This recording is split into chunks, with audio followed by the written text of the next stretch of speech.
আরজিকর কাণ্ডে সিবিআই স্ক্যানারে টিএমসিপি নেতা আশিস পান্ডে হাউস স্টাফও তিনি আরজিকরে তাকে ডেকে জিজ্ঞাসাবাদ করছে কেন্দ্রীয় এজেন্সির আধিকারিকরা। মহিলা চিকিৎসকের দেহ উদ্ধারের দিন সল্টলেকের একটি হোটেলে ওঠেন আশিস। मीरा सफेद तुरंत खुले, भरपूर झाग दे और इसकी स्मार्ट साइंस दे स्मार्ट केयर और फ्रेशनेस। मेरी चॉइस मेरा सफेद। কথা বলবো, আমাদের সঙ্গে রয়েছেন আমাদের প্রতিনিধি পার্থ প্রতিম ঘোষ। পার্থ, ঠিক কোন কোন প্রশ্নের উত্তর চাইছেন কেন্দ্রীয় এজেন্সির আধিকারিকরা? দেখো, সিবিআই যে স্পেশাল ক্রাইম ব্রাঞ্চ যারা ধর্ষণ এবং খুনের ঘটনা তদন্ত করছে তাদের র্যাডারে কিন্তু একেবারে টিএমসিপি নেতা আশিস পান্ডে। এবং আশিস পান্ডে তিনি হচ্ছেন আরজিকর মেডিকেল কলেজের একজন হাউস স্টাফ এবং তার গতিবিধি সম্পর্কিত বিষয় বেশ কিছু তথ্য, সেই তথ্য জানতে চান সিবিআই তদন্তকারীরা। এবং তিনি যেদিন দেহ উদ্ধার হয় তার আগের দিন বা সেই দিনকে আরজিকরে গিয়েছিলেন কিনা বা কোথায় ছিলেন, কি করছে, সেই সমস্ত বিষয় কিন্তু জিজ্ঞাসাবাদের জন্য আজকে ওনাকে ডেকে পাঠানো হয়। এবং সিবিআই যে স্পেশাল ক্রাইম ব্রাঞ্চের অফিস রয়েছে সেখানে দীর্ঘক্ষণ ধরে জিজ্ঞাসাবাদ করা হয় এবং সেই জিজ্ঞাসাবাদ করার পর কিছুক্ষণ আগে আশিস পান্ডেকে আমরা বেরোতে দেখি সিবিআই দপ্তর থেকে। এবং তিনি যদিও একাধিক প্রশ্ন তাই করা হলেও তিনি কোনো প্রশ্নেরই উত্তর দেননি। এবং সিবিআই সূত্রে আমরা জানতে পারছি আমরা আশিস পান্ডে সম্পর্কিত বিষয়ে তথ্য সংগ্রহ করার জন্য এই টিএমসিপি নেতা তিনি RG Kar medical college house staff ওনাকে তলব করা হয়েছিল এবং দীর্ঘক্ষণ ধরে সিজিও কমপ্লেক্স যেটা সিবিআই দপ্তর সেখানে জিজ্ঞাসাবাদ করা হয়। পাপিয়া, পার্থ, তুমি আমাদের সঙ্গে থাকো। অর্থাৎ বুঝতেই পারছেন সিবিআই দীর্ঘক্ষণ জিজ্ঞাসাবাদ করেন আশিস পান্ডেকে এবং কিছুক্ষণ আগে তিনি বেরিয়ে যান। বলেছেন যে আপনাকে ফোন করে দিতে বলেছিল। কে বলেছিল আপনাকে? আপনি ছিলেন আশিস বাবু? কোথায় ছিলেন বলুন? আপনি আশিস বাবু, বিভিন্ন জায়গায় আপনার বিরুদ্ধে এত পোস্ট আসছে কেন, কি কারণে? আপনার কি কোনো ইনভলভমেন্ট ছিল ঘটনায়? যদি না থাকে সেটাও অন্তত বলুন।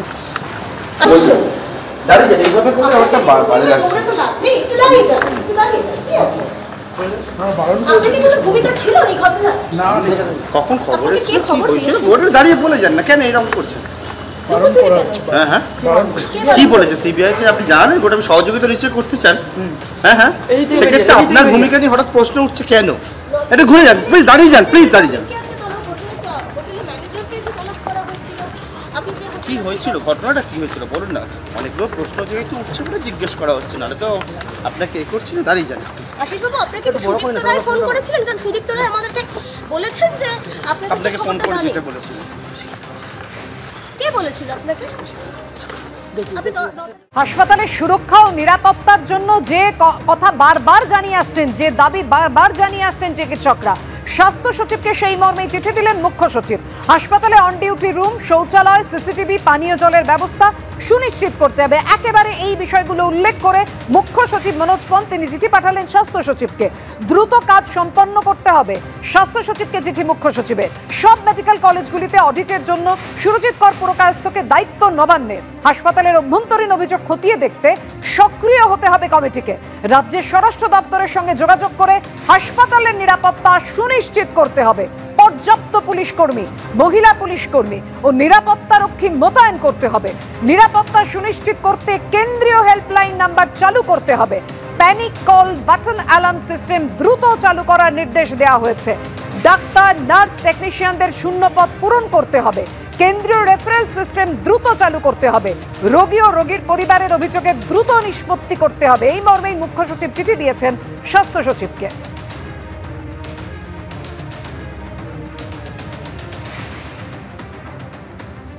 ইতিমধ্যে আপনারা জানেন জুনিয়র চিকিৎসকরা তারা কর্মবিরতি প্রত্যাহার করবেন কিনা, আন্দোলন করলে কোথায় করবেন, সমস্ত বিষয় নিয়ে ইতিমধ্যে তারা বিকেল থেকেই সেই বৈঠকে বসেছেন। বৈঠকে গতি প্রকৃতি কোন পর্যায়ে জানবো, কথা বলবো। আমাদের সঙ্গে রয়েছেন আমাদের প্রতিনিধি সন্দীপ সরকার। সন্দীপ, যে বিষয়গুলো আজকে মুখ্য সচিব উল্লেখ করে স্বাস্থ্য সচিবকে চিঠি পাঠালেন, আরো বিস্তারিতভাবে তোমার কাছ থেকে জানতে চাইবো যে জুনিয়র চিকিৎসকরা তারা কি বলছেন। দেখো, যে চিঠি পাঠানো হয়েছে মুখ্য সচিবের তরফ থেকে স্বাস্থ্য সচিবকে, তাতে হাসপাতালের নিরাপত্তা ব্যবস্থাকে ঢেলে সাজানোর কথা বলা হয়েছে। হাসপাতালে রোগী সুরক্ষা, চিকিৎসক স্বাস্থ্যকর্মীদের সুরক্ষা, হাসপাতালে একটা সিকিউরিটি অডিটের জন্য অবসরপ্রাপ্ত আইপিএস অফিসার তাকে দায়িত্ব দেওয়া, সুরজিৎ কর পুরকায়স্থকে দায়িত্ব দেওয়া, এই সমস্ত রাজ্যের প্রাক্তন ডিজি তাকে দায়িত্ব দেওয়া, এই এবং একগুচ্ছ প্রস্তাব দেওয়া হয়েছে এবং সেই মর্মে স্বাস্থ্য সচিবকে পদক্ষেপ করতে বলা হয়েছে। কিন্তু জুনিয়র ডাক্তারদের দাবিটা অন্য জায়গায়। তাদের বক্তব্য যে হাসপাতালে নিরাপত্তা সংক্রান্ত ডিরেক্টিভ তারা দিয়েছেন, কিন্তু এই যে সার্বিক থ্রেট কালচার, হুমকির বাতাবরণ, হুঁশিয়ারির বাতাবরণের মধ্যে তাদের কাজ করতে হচ্ছে। এই থ্রেট কালচারের বিনাশের জন্য কোনো পদক্ষেপের উচ্চবাচ্য করা হয়নি। আজকের জুনিয়র ডাক্তারদের যে জেনারেল বডি মিটিং, সেই মিটিং শেষ হয়েছে। সেই বৈঠকে তারা এক ঝাঁক সিদ্ধান্ত নিয়েছেন, যেটা এখনো সম্ভবত বলতে হচ্ছে, তার কারণ এখনো তাদের তরফ থেকে কোনো ঘোষণা হয়নি। সম্ভবত তারা কোনো সদর্থক পদক্ষেপ নিতে চলেছেন। টানা যে অচলাবস্থা চলছে 41 দিন ধরে, হয়তোবা তার একটা অবসানের একটা পরিস্থিতি, একটা ক্ষেত্র তৈরি হতে পারে, এরকম একটা সম্ভাবনা কিন্তু জোরদার হয়েছে। আর কিছুক্ষণের মধ্যেই তারা এ বিষয়ে স্পষ্ট আভাস দেবে। তবে তারা যেটা বলছেন যে থ্রেট কালচারের বিরুদ্ধে সরকার যদি কোনো পদক্ষেপ না করে, সার্বিক নিরাপত্তার বন্দোবস্ত করা হলো, থ্রেট কালচারকে শেষ করার জন্য সরকার কি পদক্ষেপ নিচ্ছে, তার জন্য সরকারকে তারা একটা সময়সীমা বেঁধে দেবেন। তার মধ্যে পদক্ষেপ সরকার না করলে আবারও আন্দোলনের ঝাঁজ আরও বাড়ানো হবে, এরকম একটা হুঁশিয়ারি তারা দিতে চলেছেন। ধন্যবাদ তোমার সঙ্গে। মুখ্য সচিব যে চিঠি দিয়েছেন আজকে, এই চিঠিটা দেওয়াটা তাদের বাধ্যতামূলক করে দিয়েছে সুপ্রিম কোর্ট গত পরশু তাদের রায়ে।